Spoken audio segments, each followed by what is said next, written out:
The Sonos Beam has been a wildly successful soundbar since it was released in 2018. That being said, here's 5 things you should know based on my findings and common questions people have. Let's get into it.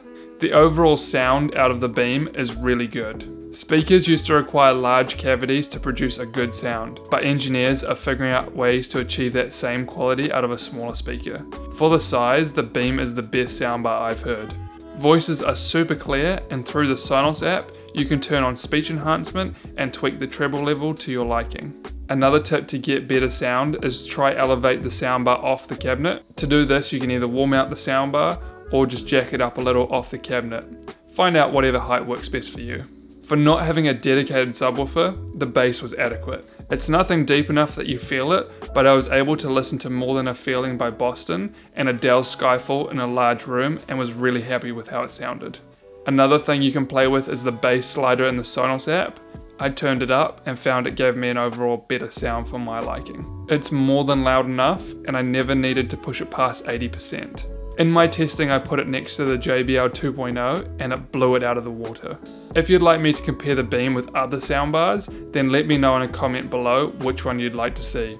Also, while you're down there, give us a thumbs up to let me know you're getting value out of this video.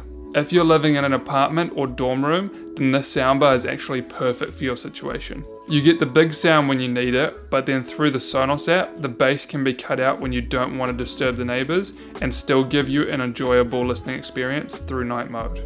For the rest of us in standard houses, this is ideally suited for small to medium rooms, but even in larger rooms, I found it filled the space really well. Granted, I had to turn the speakers up to 70 or 80%, it still wasn't lacking in volume and the sound wasn't distorted. If your TV is bigger than 49 inches, then you may find the soundbar looks too small. However, if you've mounted your TV on the wall and plan on putting the Beam on your cabinet, then this shouldn't be as obvious. This is a very common soundbar for a second lounge, garage or bedroom. I know a lot of people relegate their older TVs to the bedroom, which may not have an ARC port or even optical and just run their smart features off an Apple TV. If that's the case, then you can set up the Apple TV to output directly to the soundbar via AirPlay, which will give you a 5.1 surround sound if that's what you need. This is the way I did it for a while, and good thing is that the Apple TV remote will control the soundbar's volume, which is a nice bonus. A lot of people want to know whether they should save their money and go for the Beam, or whether they should spend the extra to get the ARC. A big reason to jump up to the ARC is for the added Dolby Atmos support, as well as it's more designed as a direct replacement for a home theater system. The ARC has a wider soundstage than the Beam, and that's just due to its overall larger size and more drivers. I found it to direct sound a lot better, and overall has a more full sound with a deeper bass response. If you're after a great system but don't want to spend the extra money on a full ARC setup, then I'd definitely consider getting a Beam and Sub combo. You'll be dropping an extra couple $100 over getting the ARC by itself, but I think it's worth it.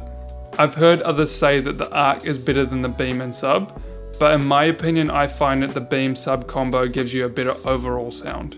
Nowadays, a lot of people enjoy listening to music, watching movies and playing games all through their computer. Since the Beam is a nice compact size and is designed for that type of content, it makes for a perfect addition to your computer setup. MacBooks are easy to connect using AirPlay. You're able to play up to a 5.1 surround sound audio through this method. And for the rest of computers, they can be connected to a USB sound card, which will give you an optical out, and you can just use the optical adapter that comes with the Beam to get this to work. I'll leave a link below for a great article that goes more in depth into this. A quick tip, when using optical, you want to set the Beam's volume to about 70 or 80% and use your volume controls on your computer. I just find that way is a lot easier than having to tap on the Beam every time you want to change it. Be forewarned though, when you're using Google Assistant or Alexa, those won't be limited by the computer, so they'll be very loud. Just turn it down when you want to use those features. The Beam by itself is a 3-channel soundbar, but you can add a range of speakers to the system, which will give you surround sound audio. I gave Forza Motorsport 7 a go with the Beam, Sub and 2 ones, and it sounded amazing. When going under tunnels or having helicopters fly overhead, it felt like you were actually there.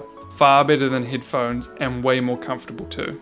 Another frequently asked question is whether you should add the Sub next or a pair of ones. I think it comes down to your budget and personal taste. the Sonos Sub in my opinion makes the bigger difference, as it improves all content you listen to, whereas the surround sound speakers only really come into play when you're watching movies that use a surround sound audio format. The other question to ask yourself is whether the Beam gives you enough bass for your liking. If so, then adding the ones next probably makes more sense for you. That's the beauty of Sonos, is that you can add one piece at a time. With that, I'm putting together a video comparing the best soundbars under $500. If that's of interest to you, then consider subscribing down below. That's all from me. See you guys soon.